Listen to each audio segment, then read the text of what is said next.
Quasi, eh? Siamo live. Prendete pure posto.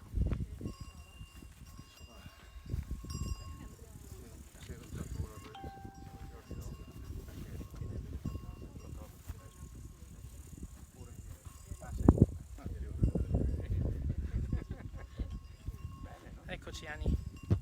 Prova, benissimo. Buonasera a tutti e a tutte, ben trovati al secondo appuntamento del ciclo Una montagna di cultura organizzato dall'Associazione Locure. E da parte appunto dell'associazione vi rivolgo il nostro benvenuto. Salutiamo anche gli amici che ci seguono da Facebook, che sono ugualmente graditi. E come dicevo appunto, secondo appuntamento del ciclo, ringraziamo in particolare per il sostegno il Consorzio e la Malga che ci ospitano, il Parco Naturale Dolomiti Friulane e il Comune di Andreis. In particolare abbiamo un consigliere che ci fa un saluto anche da parte dell'amministrazione comunale. Senz'altro, buonasera, anzi buon tramonto, perché questa bellezza veramente merita apprezzata al massimo, e da parte dell'amministrazione comunale siamo molto lieti di ospitare Andrea Vendramini, che è e che ci farà conoscere da vicino questi nostri amici un po' così, che ogni tanto ci preoccupano, ma con i quali Facebook, Instagram, Telegram, ovunque. E se la serata sarà di vostro gradimento, potete a fine serata lasciarci un'offerta a testimonianza del vostro gradimento per supportare le attività dell'associazione. Detto questo, vi ringrazio e lascio la parola ad Andrea.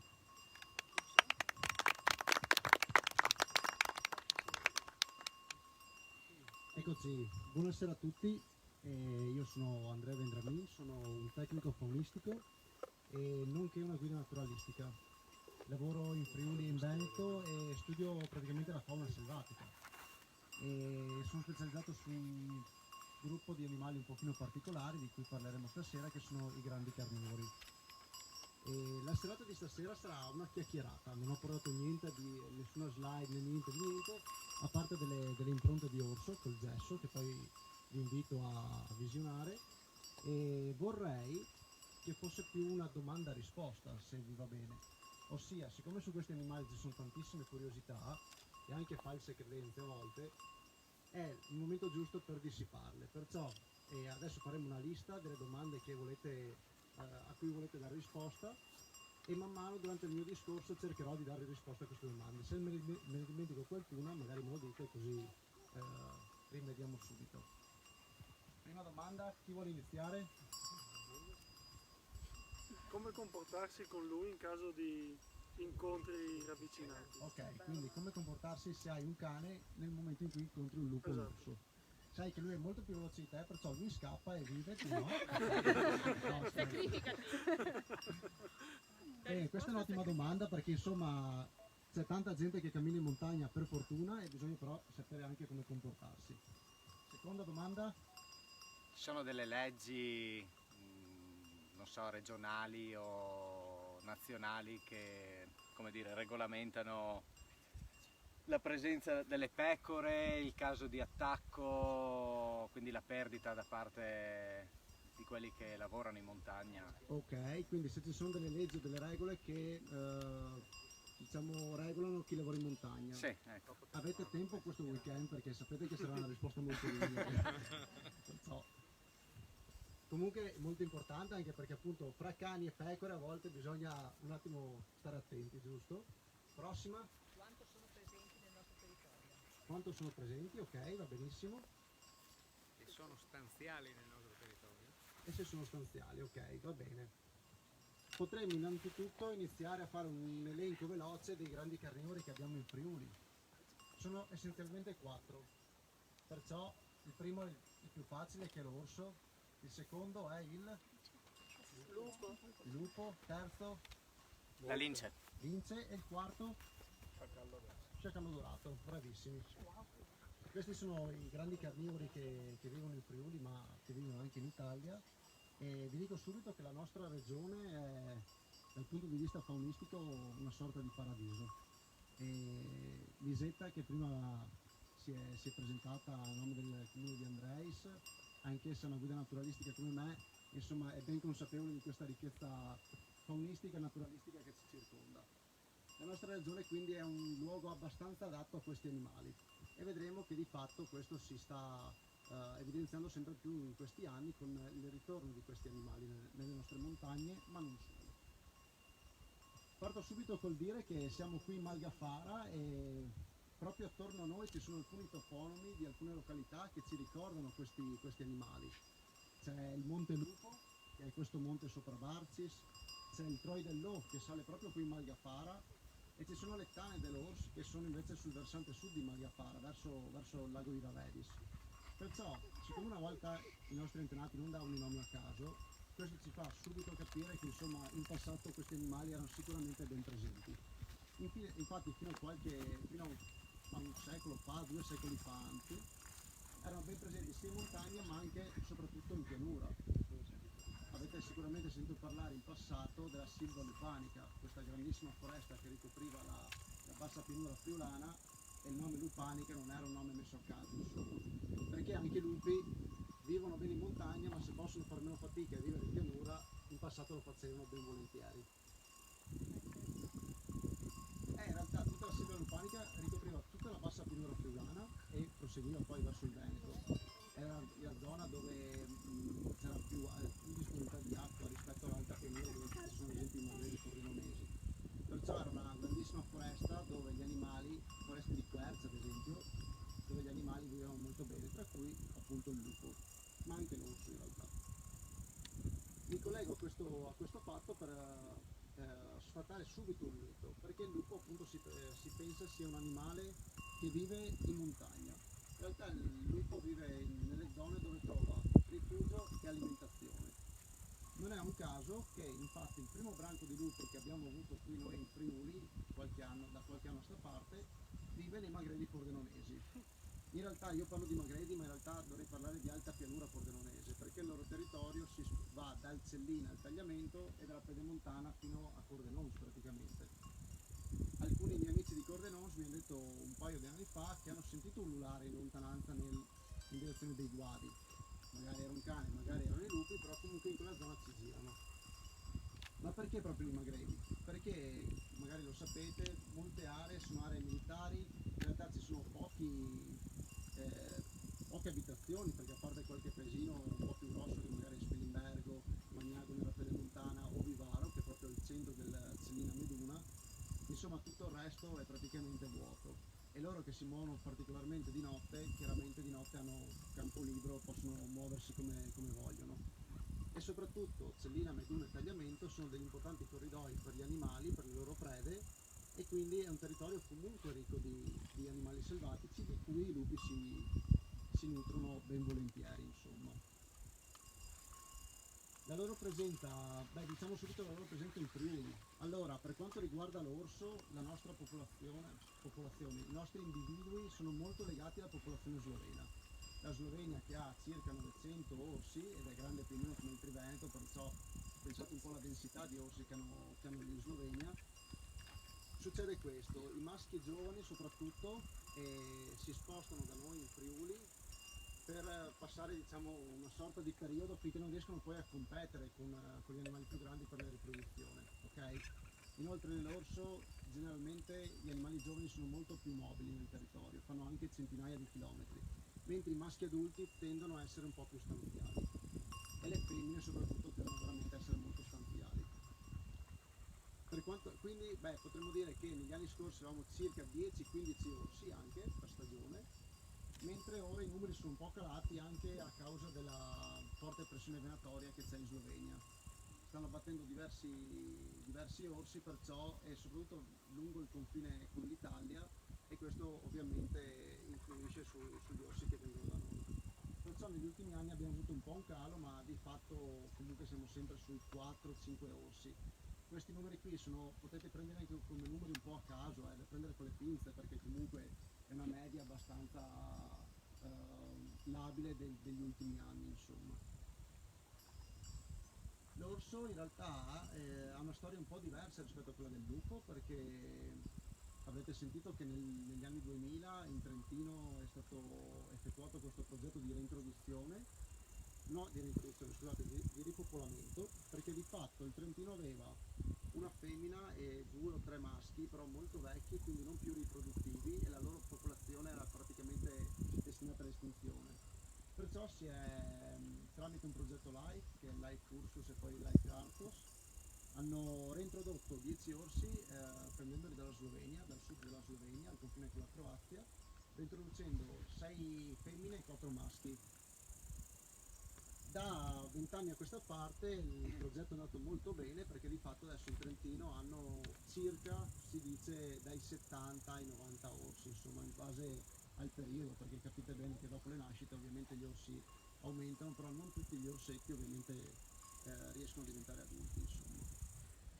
Perciò l'orso è stato aiutato in Italia a tornare ai vecchi numeri del passato. Quello che si auspica per il futuro è che la popolazione trentina e la popolazione slovena tendino a fare una sorta di corridoio una con l'altra, e quindi interessando anche le regioni di Friuli, Venezia Giulia e Veneto, e creare una popolazione unica.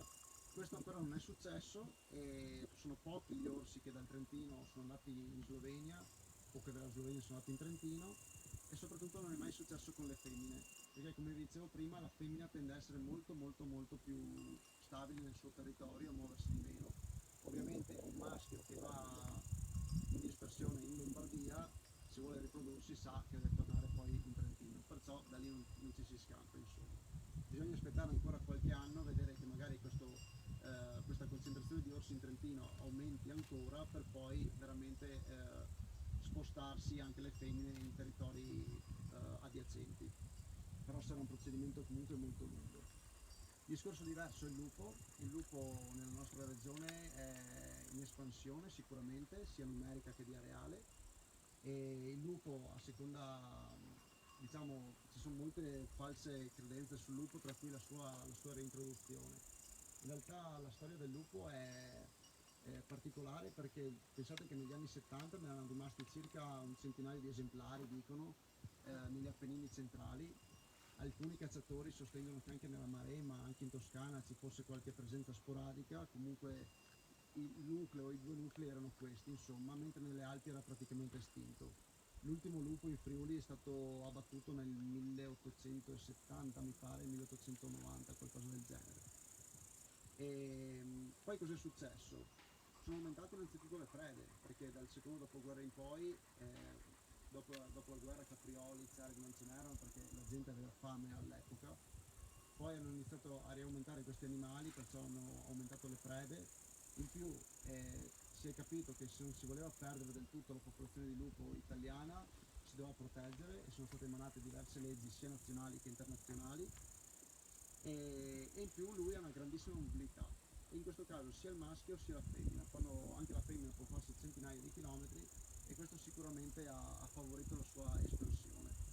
È stato abbastanza bene dimostrato che dopo l'espansione di cinghiali, che dagli Appennini è giunta fino alle Alpi, a ruota dopo qualche anno seguiva l'espansione del lupo, perciò veramente una correlazione molto stretta.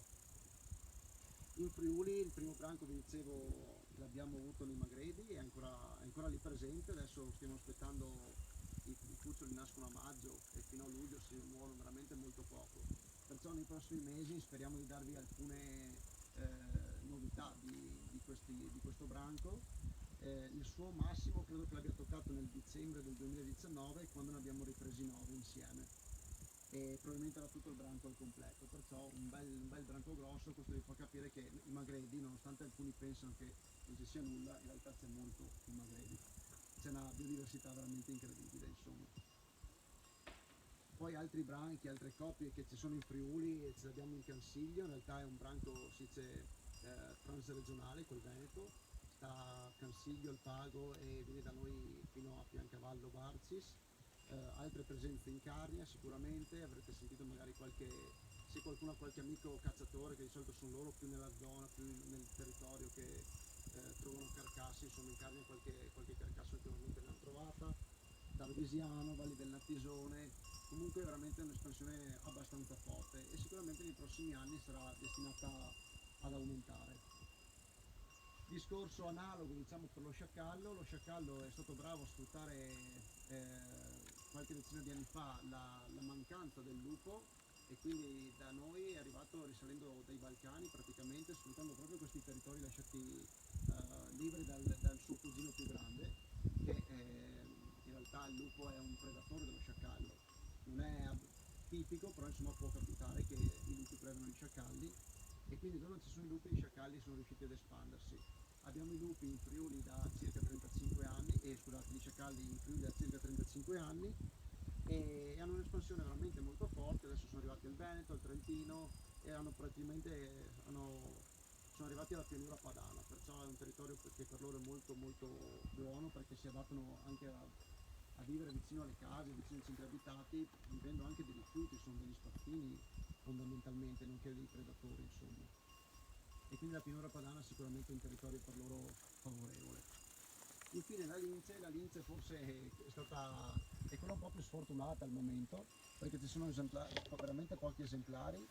Il Friuli ha qualche presenza al confine con l'Austria, avevano provato anche a reintrodurre la lince qualche anno fa nel Tarvisiano, però è un animale che sta soffrendo.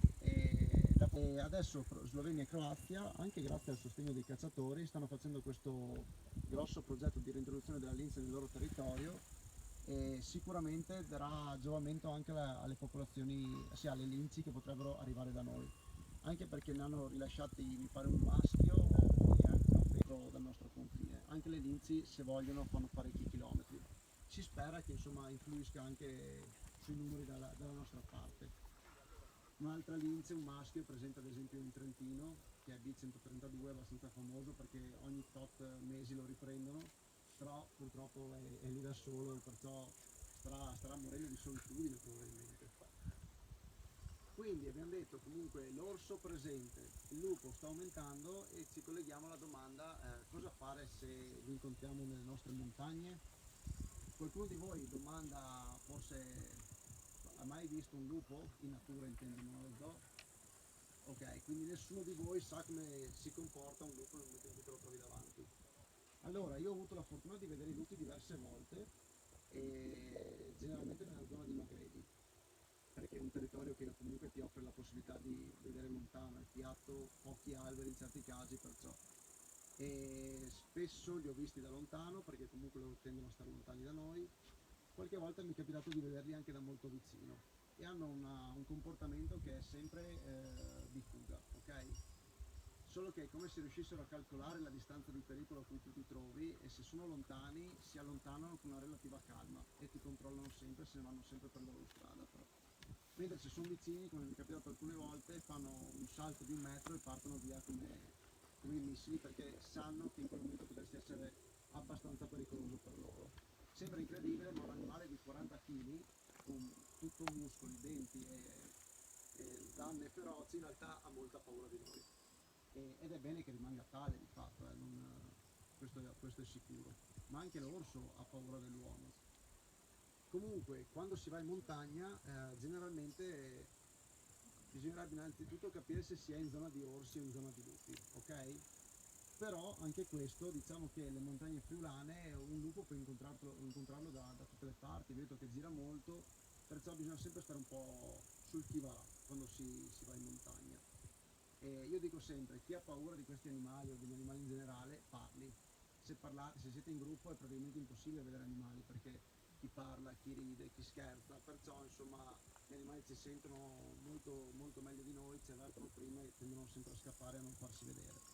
Se siete da soli, parlate da soli, vi prenderanno per matti, ma è una buona pratica anche quella, insomma.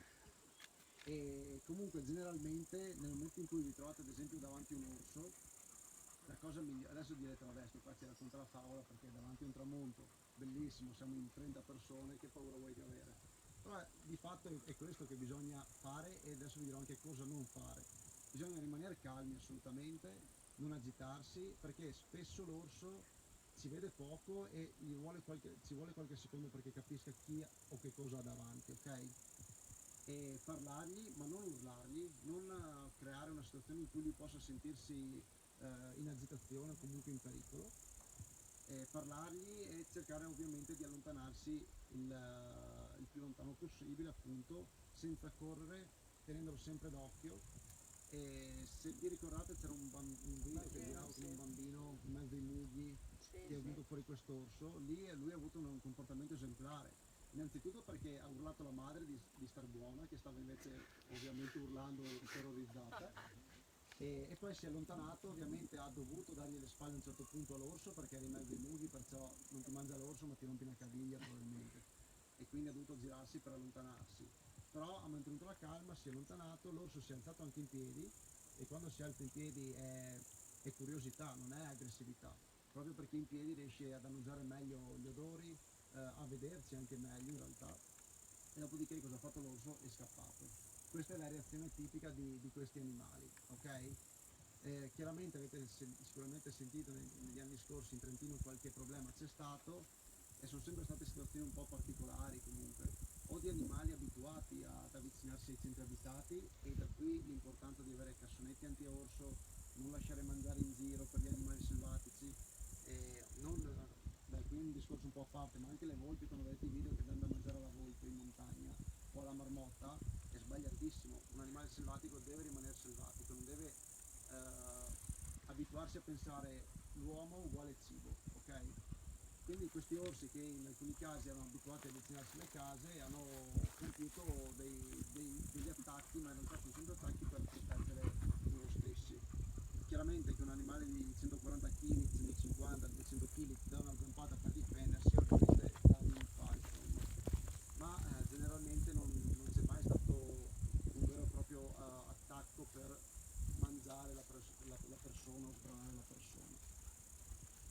Col lupo idem, insomma, anche qui girano diverse bufale. C'era tempo fa un articolo di un giornale dove un signore diceva che era stato morso da un lupo.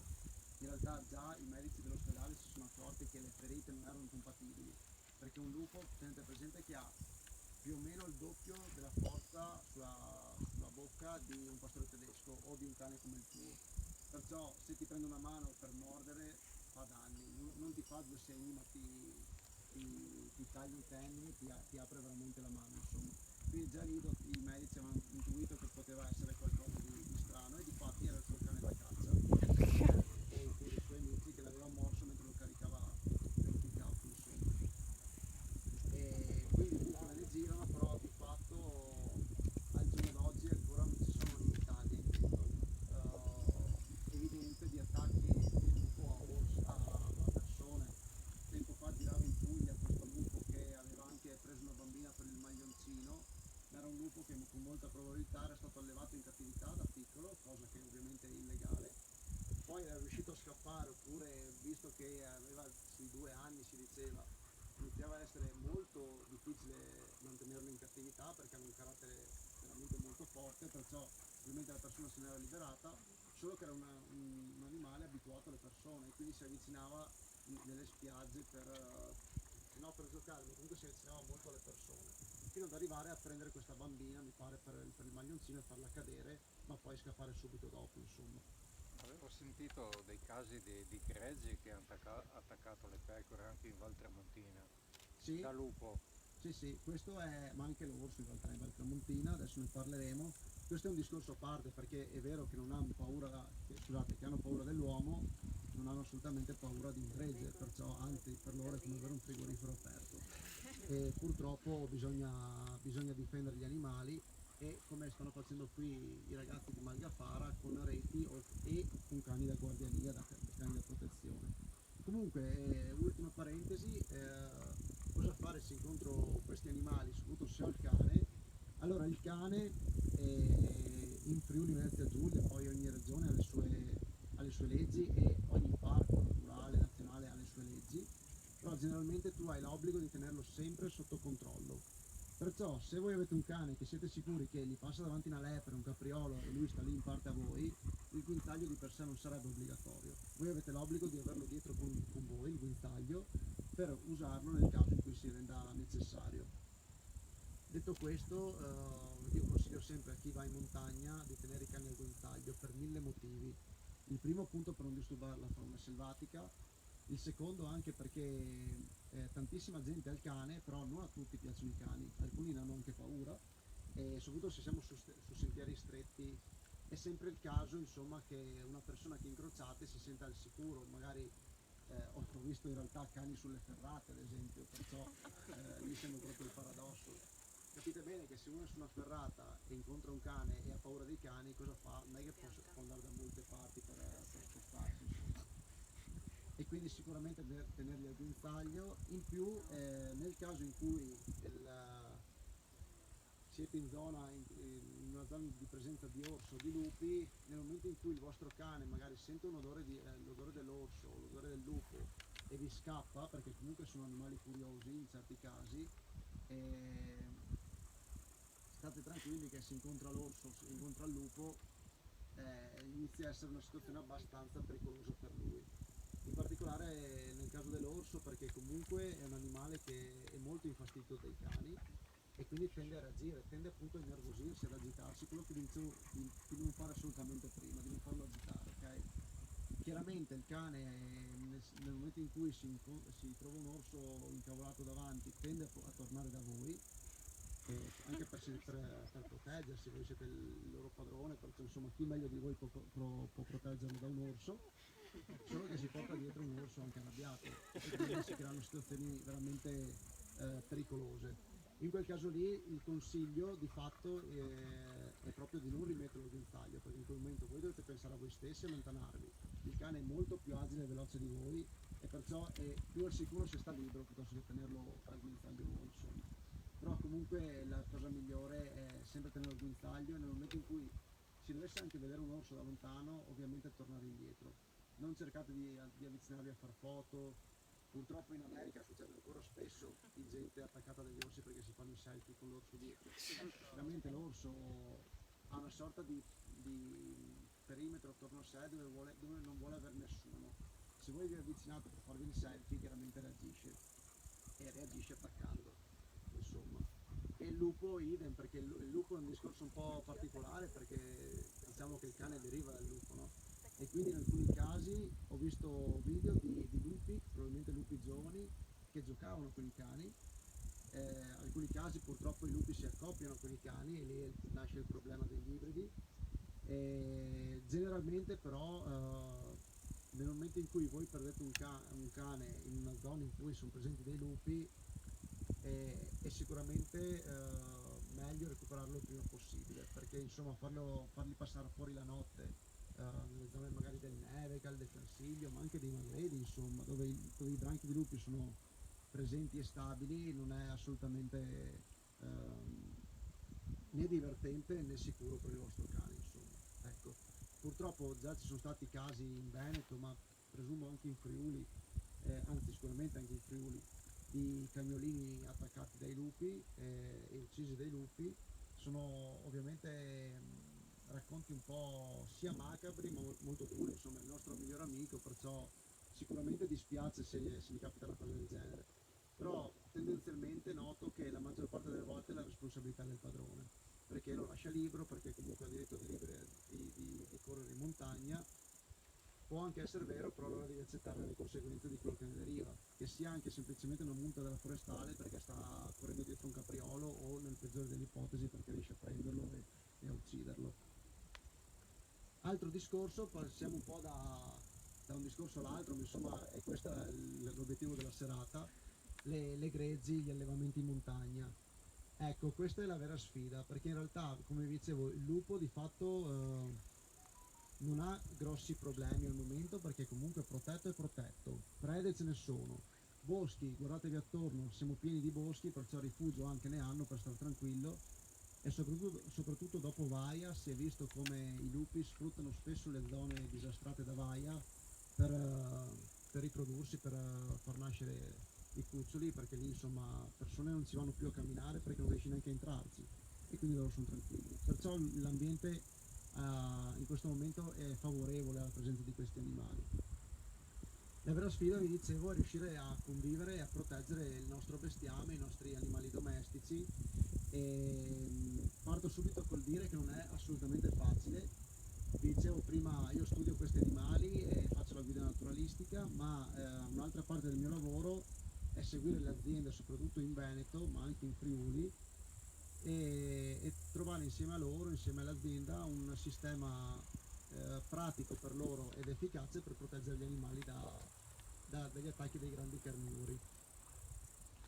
Poi capite bene che in montagna c'è chi ha un gregge di pecore, chi ha 10 asini, chi ha 90 manze sparse per 150 ettari, quindi una grande variabilità, e ti fa capire subito che non c'è un metodo comune per tutti. Chiaramente chi ha pecore può magari recintarle di notte, però c'è il problema che di notte gli animali mangerebbero ben volentieri perché c'è più fresco, soprattutto se siete a quote abbastanza basse come ad esempio Mal di Afara. Mentre se siete già in Dolomiti sui 2000 metri, insomma il discorso è diverso, perché anche di giorno riescono comunque ad alimentarsi. Chi ha 90 manze sparse su 150 ettari o recinta tutto il pascolo, e si parla di 30 km, che è praticamente impossibile e non è neanche giusto farlo, perché i caprioli, i cervi, i camosci devono comunque potersi muovere nel territorio.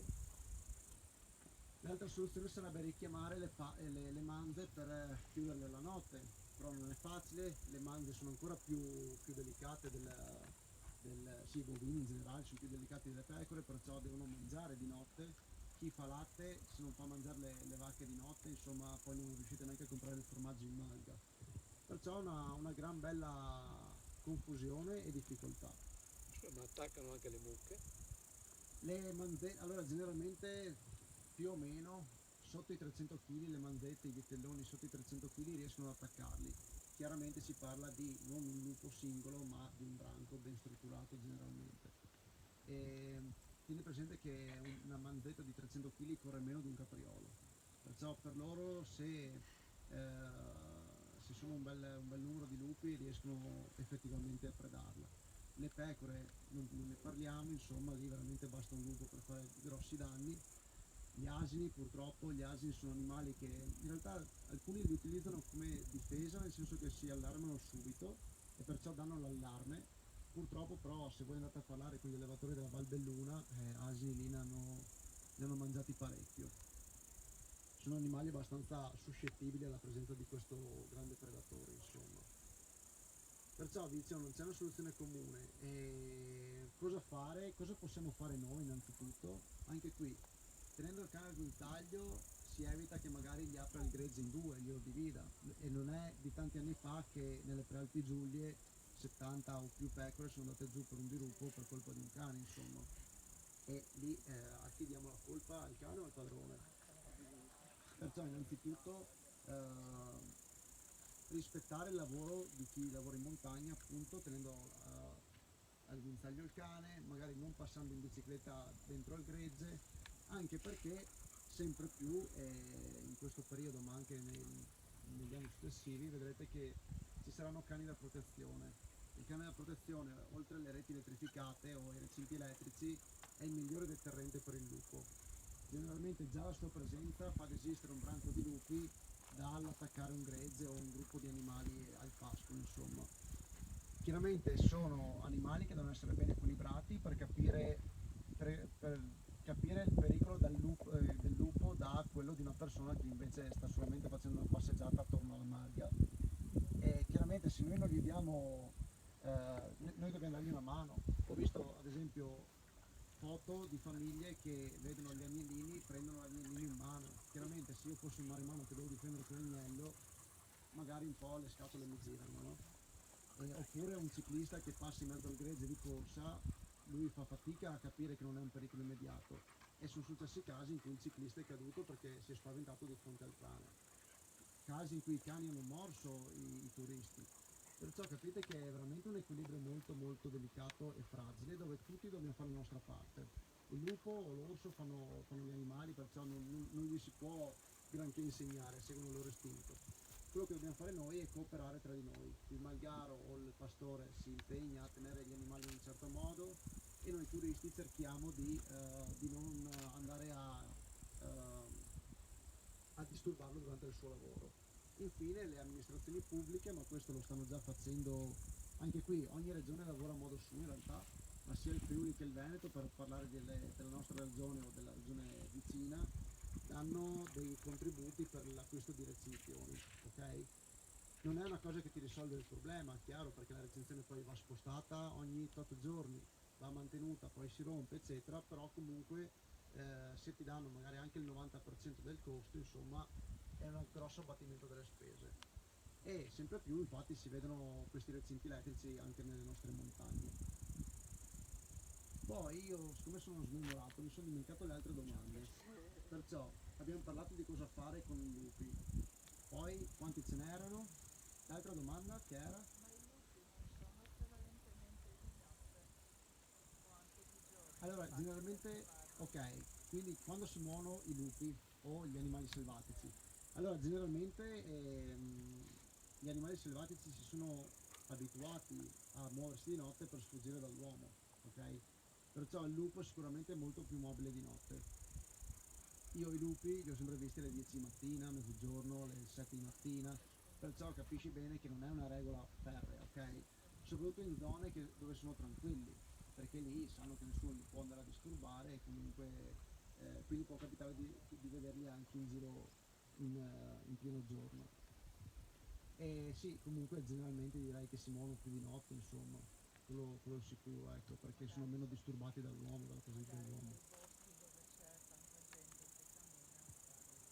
magari prevalentemente escono di notte. Sì, però ti dico, c'è questo aneddoto che è carino, mi pare nei Pirenei avessero catturato questa femmina di orso, gli avevano messo un radiocollare collegato anche a una GoPro, una specie di GoPro, una videocamera, che ha registrato per 2 settimane quello che l'orsa faceva e hanno visto che si era messa a dormire, a riposare sopra un sentiero e guardava la gente che passava sotto. Perciò insomma sì, e un'altra cosa, tu puoi passare in parte a un lupo fermo, una lince, soprattutto ferma e non te ne puoi neanche rendere conto, finché loro non si muovono insomma. Io ho forti dubbi, ma la prima volta che ho visto i lupi nei Magredi credo di esserli passato in parte prima di non essermi accorto. Poi mi sono girato a vedere in realtà una cornacchia che rompeva le scatole a una poiana e me li sono trovati a 100 metri da me, disturbati da un'altra persona che veniva su a piedi, perciò insomma sono animali che se non vogliono farsi vedere non si fanno vedere. Ora dicevi prima che il lupo è molto più forte del cane, però ha paura del cane che protegge il gregge. Perché fa una sorta di conto della serva. Allora lui è veramente più forte di un cane e di un pastore tedesco che hanno la stessa stazza, però come forza nel morso è il doppio.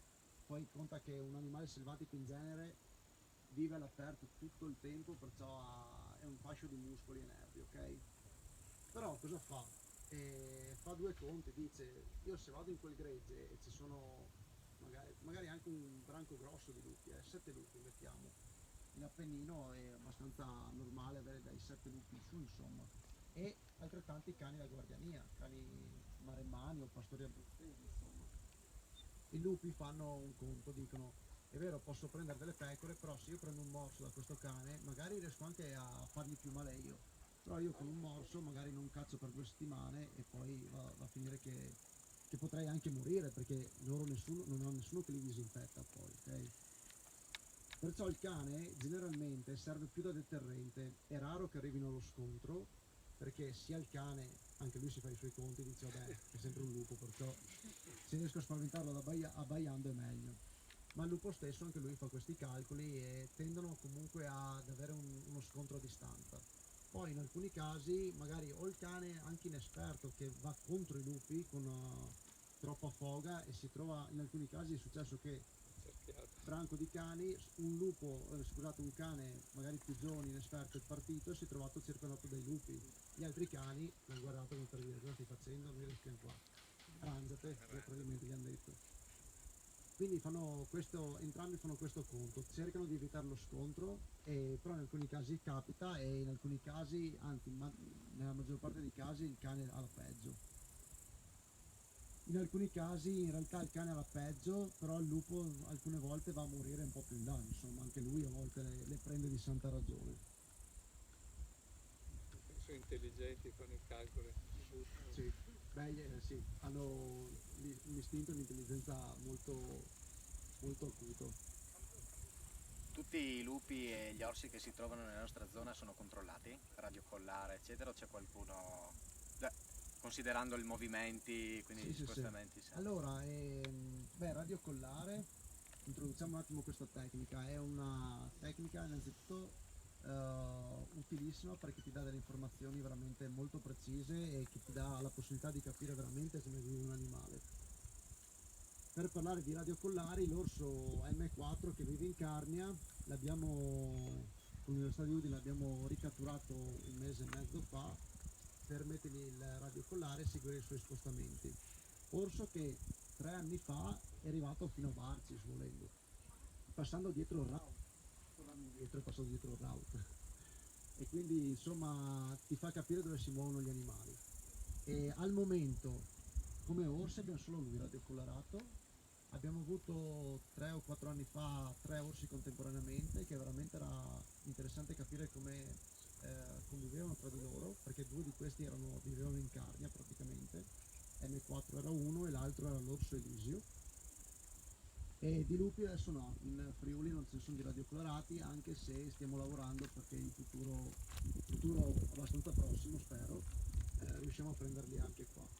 Di fatto una delle bufale più forti sul lupo, che è questa fantomatica reintroduzione, che come vi ho spiegato in realtà non è servita perché il lupo si è arrangiato a ritornare, proprio con radiocollare c'è un esempio che ci fa capire molto bene questa cosa, perché hanno catturato nel 2010-2011 Slaut, che è un lupo sloveno, e questo lupo, passando poi per l'Austria, è arrivato fino in Lessinia. Qui ha trovato una lupa che ovviamente non potevano non chiamare Giulietta, visto che era sopra Verona, e lì ha formato il primo branco del nord-est delle Alpi. Da questo branco poi sono formati gran parte dei branchi veneti, quello del Cansiglio, quello del Visentin, quello di Arabba, per farvi capire. Però con il radiocollare che aveva Slaut, messo dagli sloveni, si è proprio visto questo percorso che lui ha compiuto, che era più di 1000 km. E tra l'altro c'era un'ulteriore prova di questo cammino, perché durante questo cammino ovviamente doveva mangiare e predazioni se ne sono trovate nei punti in cui si vedeva che si fermava più a lungo, i forestali o chi per loro comunque andavano a vedere, e hanno trovato spesso delle predazioni di Slaut. Però c'è purtroppo ancora chi insiste nel dire che insomma sono stati mollati, questo e quell'altro. In realtà tutte le foto che vedete in internet di lupi che escono dalle gabbie sono lupi a cui hanno messo il radiocollare e sono stati liberati dopo nello stesso sito in cui li hanno catturati. In Veneto il gruppo di ricerca con cui ho la fortuna di collaborare ne ha catturati 4, e insomma uno ad Asiago e 3 in grappa praticamente, e comunque sono animali che vivevano lì, catturati, messo a radiocollare dopo averli addormentati e liberati dopo qualche ora quando si sono ripresi perfettamente. In altri casi c'è una foto famosa in cui c'è questo lupo che esce da una gabbia, in realtà è all'interno di un recinto all'interno del parco di Monfragüe. Perciò insomma continuare con la barzelletta della reintroduzione del lupo secondo me non aiuta neanche le persone a prendere veramente coscienza dell'arrivo di questo animale ed iniziare anche a conviverci, insomma, per cui mettere le reti, prendere i cani, eccetera. Una cosa, a proposito degli animali liberati, quest'anno hanno liberato Topolino. Ah, ok.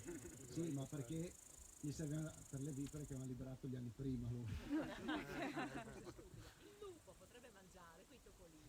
Beh, nei Magredi un primo lupetto investito fine 2018 in realtà aveva leptospirosi e probabilmente, anzi quasi sicuramente preso perché mangiava le pantianis, i topi, no? Quindi sì, nel senso non era la loro preda preferita, perché però soprattutto i cuccioloni per giocare, per affinare le tecniche di caccia, sicuramente se vedono un topolino cercano di prenderlo, quindi quello sicuro. Questi topolini, se volete ne parliamo, visto che dobbiamo parlare della fauna, comunque i motivi per questa esplosione di topolini nelle nostre montagne, che di fatto è già sparita perché se adesso andate a camminare ce ne sono molti meno, era essenzialmente 2: la grande produzione di fagiole dell'anno precedente, era un anno di passione per il faggio, ma anche per il castagno, per le querce, insomma, e quindi tutti gli alimenti che i topolini hanno avuto bene a disposizione, e le grandi nevicate, perché sembra impossibile perché associ la neve al freddo, ma in realtà quando sopra al manto, sopra al terreno c'è 1 metro o anche di più di neve, sotto si sta più caldi, e perciò perciò questo ha dato anche la possibilità a questi topolini di sopravvivere di più e poi riprodursi meglio a inizio stagione. Chiaramente sì, anche qui c'erano le credenze che erano liberati per dar da mangiare alle vipere, in realtà no, nel senso è semplicemente un ciclo naturale che, se non sbaglio, già nel 2012 o 2013 si era ripetuto, meno, in proporzione meno forte rispetto a quest'anno, ma anche perché adesso tutti abbiamo un social, perciò Facebook è il male in terra su queste cose, perché una volta che tu fai la foto in 5 minuti lo conosce mezzo Italia, insomma. Perciò sembrava molto più evidente rispetto agli anni scorsi, ma di fatto è un evento ciclico. Una domanda anch'io, la convivenza tra la volpe e lo sciacallo dorato, che Ok. bazzicano. Allora è una bella domanda, in realtà tendono anche un po' a convivere, nel senso, ti prenderei l'esempio del Carso dove abbiamo una grande densità di sciacalli dorati, ma comunque non è che le volpi mancano. Diverso è il discorso col lupo, perché abbiamo trovato predazioni di lupo su sciacallo e di lupo su volpe. Però volpe e sciacallo possono convivere, hanno anche degli habitat abbastanza simili, nel senso entrambi possono avvicinarsi un po' di più ai centri abitati, mentre il lupo tenderebbe comunque a star più distante e in più ha un territorio molto più ampio rispetto a queste altre due specie. E tornando ai topolini, avevo letto sul giornale che si parlava di questi suicidi di massa quando si sono accorti che erano in troppi. Leggenda o verità? Ma non lo so, qua non dico niente perché in realtà non è una cosa su cui abbia fatto degli studi o che sia informato. Posso dirti che in Mongolia però, perché lavoro anche in Mongolia, ci è capitato anche lì di vedere, anche lì hanno delle esplosioni, ma esplosioni molto più toste delle nostre, perché la seconda volta che sono stato in Mongolia tu camminavi e avevi articole in mezzo ai piedi sempre, era una cosa incredibile. E anche lì abbiamo trovato, magari sotto delle pareti rocciose, cumuli di 150-200 rovicole, insomma in alcuni casi morte. Probabilmente è una sorta di autoregolazione della popolazione, potrebbe anche essere, sì. Ma hai detto collabori con gruppi in Austria, adesso dici che sei stato in Mongolia. Qual è il tuo... cosa fai lì? Cosa fai esattamente? No, in realtà adesso viaggio poco perché vabbè, il Covid insomma ci ha un po' tagliato le gambe. E riassumerei il mio lavoro in tre ambiti differenti. Il primo è il monitoraggio della fauna e soprattutto i grandi carnivori. Il secondo è con gli allevatori e con chi ha animali, anche con privati, per difenderli dai grandi carnivori. E il terzo è la guida naturalistica. E in Mongolia è un gruppo di ricerca che più che un gruppo di ricerca definirei un gruppo di amici, che però di fatto alcuni sono veramente molto bravi, fa dottorati eccetera. E stiamo portando avanti questa ricerca sul gatto di Pallas. E in più stiamo cercando di espanderci anche in Ecuador, in Congo, in altre aree, comunque generalmente sempre legata alla convivenza fauna-uomo, okay? Perché anche il gatto di Pallas, parentesi, è in declino a causa dell'intervento umano, insomma. Anche la Mongolia, che insomma sono 4 milioni in un territorio enorme, anche lì riescono a impattare sulla fauna. Prego. Posso chiederti, ma è vero che il Trentino Alto Adige ha una politica un pochino terroristica nei confronti dell'orso? Perché ricevo spesso notizie in merito al loro utilizzo, abuso di gabbie quando trovano orsi aggressivi nei greggi. Da famose ONG ricevo newsletter, adesso non ricordo quale perché ne ho più di una, però fanno petizioni per liberare gli orsi dalle gabbie. Ma allora, diciamo che le amministrazioni trentine e altoatesine insomma hanno rispetto al Friuli Venezia Giulia è un posto molto più turistico, hanno una sorta di turismo che a me di fatto non piace granché perché preferisco il nostro Friuli selvaggio se vogliamo, e di fatto cercano di far convivere il turismo con gli animali selvatici e alcune volte fanno delle scelte un po' azzardate insomma. E poi ti dirò, in realtà gran parte del terrorismo non è colpa delle amministrazioni pubbliche, ma colpa di chi fa l'informazione, ossia giornali, telegiornali, perché e l'abbiamo visto anche col Covid, è più qua poi dopo mi chiederò tutti i giornalisti Comunque forse è più facile vendere giornali o fare vedere il telegiornale spaventando le persone piuttosto che dando soluzioni concrete, ok? E quindi giocano spesso su questa cosa qua di il lupo cattivo, il lupo pericoloso, il pericoloso, sbrana le pecore, che è vero, è verissimo che i lupi e gli orsi mangino le pecore, però ne parlano sempre in modo secondo me sbagliato. Poi chiaramente ognuno ha la sua sensibilità, perciò io non dico che a tutti devono stare simpatici gli orsi o i lupi. Alcuni pastori mi dicono che il lupo è il loro animale preferito, però se li mangia le pecore non è che sarebbero così contenti, insomma.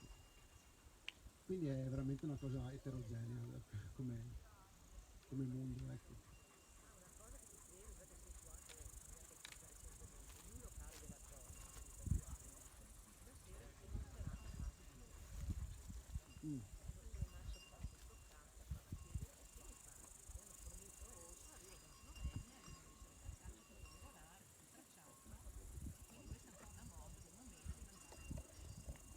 Allora, è vero che in Slovenia, sì, in Slovenia l'orso è cacciato, la Slovenia ha una gestione faunistica anche su altri animali completamente diversa dalla nostra. E stuva in Slovenia, sì, in certi posti e in certi periodi trovi l'orso tranquillamente da mangiare. E non so come funzioni la vendita in Italia, ma presumo che insomma, perché non è la prima volta che sento di ristoranti qui in Friuli Venezia Giulia che vendono, che sì, danno carne di orso ai clienti. Credo e spero che sia tutto in regola. Qui ci vorrebbe in realtà un forestale per rispondere meglio a questa domanda, insomma. Ma presumo che come possono vendere altro tipo di carni, se è trazzata. Ti sciocca perché non è un animale che associ al consumo, quello sì. Di fatto sono anche lì usanze tipiche, ok? Come una volta, in realtà qualcuno lo fa ancora, una volta si mangiavano i tassi anche e si distingueva tra il tasso cane e il tasso maiale, era quel discorso lì. E, insomma, le abitudini a volte in ogni paese che vai trovi abitudini diverse, insomma.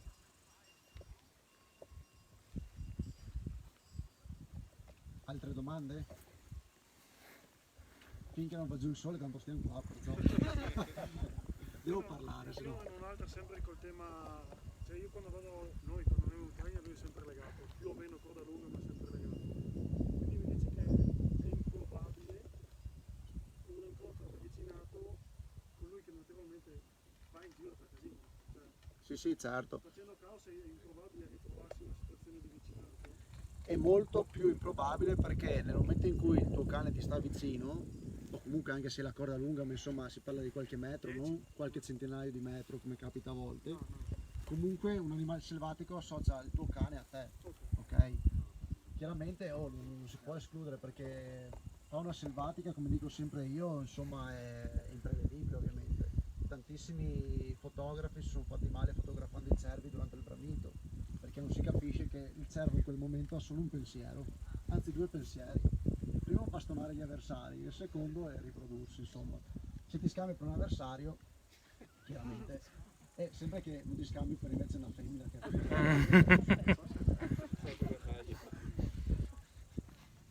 Adesso c'è un'esplosione poi anche di caprioli, camosci, cioè raggiunge limiti che sono fin troppi nell'ambiente oppure...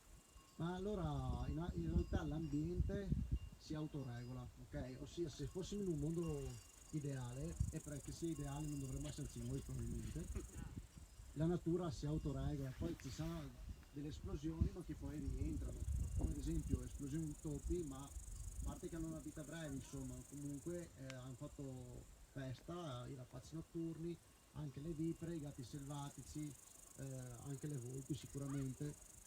Perciò tutto si regola insomma in natura.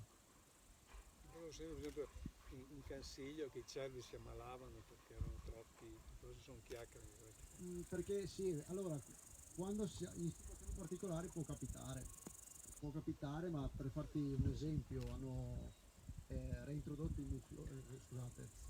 hanno introdotto i mufloni negli anni 80 e negli anni 90 sia in Friuli che in Veneto. E loro si sono espansi molto bene perché sono animali parecchio adattabili che riescono anche ad adattare la dieta in base a dove si trovano e al periodo dell'anno e si è visto poi che vanno ad impattare però sulle popolazioni magari di ungulati locali.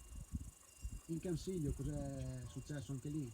I cervi, è una storia un po' particolare perché erano dentro un recinto e sono scappati, poi di fatto sono arrivati anche dalle Dolomiti altri influssi di cervi, e non essendoci la caccia e non essendoci stati predatori fino a qualche anno fa, che anche lì è arrivato un branco di lupi, insomma, questi cervi hanno fatto la bella vita e innanzitutto hanno creato problemi agli allevatori perché mangiavano i pascoli. Dopodiché hanno recintato tutti i pascoli con chilometri e chilometri di recinzione elettrica, che a volte funziona e a volte no perché trovi comunque i cervi dentro, ma comunque ha limitato fortemente l'utilizzo dei pascoli da parte dei cervi, che hanno avuto sì un calo numerico perché non trovano più da mangiare, ma tutti quelli che sono rimasti vivi sono andati a mangiare in bosco e lì hanno iniziato a rovinare la rinnovazione del faggio. Perciò è un equilibrio che insomma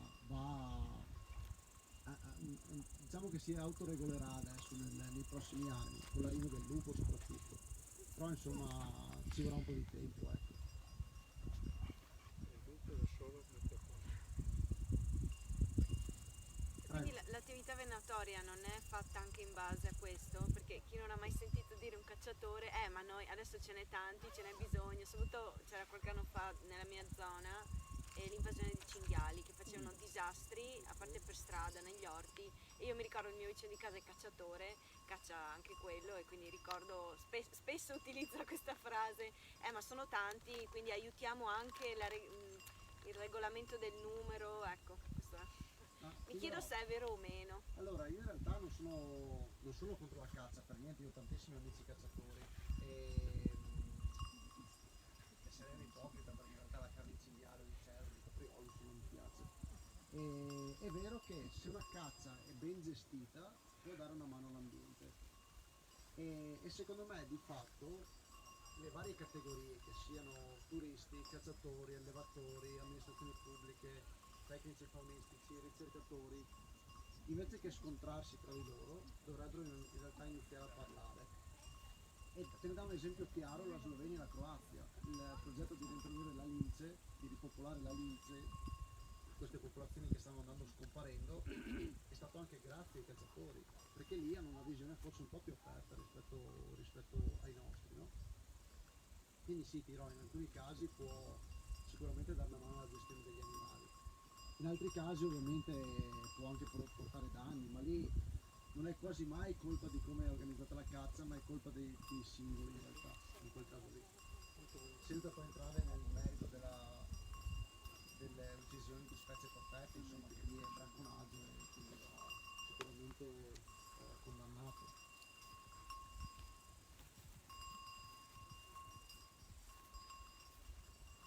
Abbiamo il campanellino del pepe che ci fa compagnia. Siamo 8:15, quindi cos'è, un'oretta che siamo? Sì. Beh, Andrea, bravo! Grazie a voi. Veramente grazie Andrea, è stato davvero molto interessante, anche se la faccio davvero molto interessante, un mondo estremamente complesso e curioso. Abbiamo un'ultima cosa da mostrare? Sì, in realtà è interessante perché sono due impronte di orso. Avete l'anteriore e il posteriore che in realtà si è rotto, ma adesso vi metto all'angolino, e per chi vuole vederlo, insomma, fare il paragone con la propria mano è interessante. C'è una particolarità dell'orso che in teoria più diventa vecchio, più comunque la zampa più diventa grande l'orso, ok? E c'è una regola che mi hanno insegnato gli sloveni un po' ad occhio, che fino a 13 cm di larghezza della zampa anteriore corrisponde a circa 130 kg di orso. Più o meno ci siamo dentro, poi man mano che diventa più grande, allora, o più pesante, questa proporzione un po' si nota, insomma. Però occhio, fino a 13 cm sapete calcolare un po' il peso dell'orso. Spero di non doverlo mai fare. Si appoggia qua. Fallo vedere alla telecamera un attimo. Aspetta che aggiungo il pezzettino. Anche per il pubblico da casa che ci guarda sempre. Avvicinati che sennò con la luce non si vede. Ecco qua, guardate. Non vorrei diventassero più pezzettini. Ottimo, grazie Andrea. Di gesso. Sì, non l'ho fatta io, l'ho fatta i miei colleghi dell'università, credo in Valtorre o Mozzo Dinese, non mi ricordo. E capita di vedere impronte in giro, sì. Se l'orso gira nel territorio in cui va a camminare, sì, può capitare, anche perché è ben riconoscibile, insomma, quella di un lupo da quella di un cane non la riconosci, ma quella di un orso è solo il tasso che gli assomiglia, ma è ovviamente molto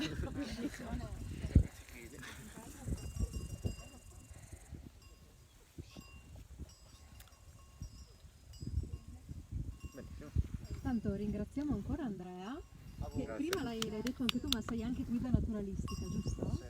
Allora tu organizzi anche delle uscite. Sì, organizzo anche diverse qui in Val Gafara, grazie ai miei del consorzio. Ecco, ringraziamo anche Nicola e Alessandro che stanno cucinando e quindi se volete fermarvi potete anche fermarvi a mangiare. Quindi hai anche una pagina Facebook Sì, su cui... per chi vuole cercate Trek Cover Andrea Vendramin, ma già se scrivete Andrea Vendramin vi esce la mia pagina e lì metto tutte le escursioni che organizzo e anche curiosità sull'ambiente e sulla fauna. Ecco, quindi grazie ancora e grazie a tutti veramente per essere venuti, è stato molto molto bello. Vi ricordo che se volete lasciarci una piccola offerta, un contributo per sostenere le nostre attività c'è la giara di vetro lì in fondo e alla prossima, ci vediamo tra 2 settimane. Comunque postiamo sempre sui social tutti gli appuntamenti. Grazie ancora e buona serata a tutti. Grazie. L'appuntamento tra 2 settimane sarà con Stefano Morcelli e con Alberto Grizzo del Consorzio delle Valli delle Dolomiti Friulane. Parleremo di restare, andare e ritornare, quindi le prospettive per le aree interne, in particolare montane. Stefano è un abitante della Valtellina, per cui avremo anche una testimonianza da un'altra valle alpina. Lui peraltro ha fatto una bella esperienza in tutte le valli alpine dell'Italia nord-occidentale per un progetto che ha avuto qualche anno fa. Quindi vi aspettiamo tutti tra 2 settimane, il 6 di agosto se non sbaglio, sempre venerdì, sempre alle 19.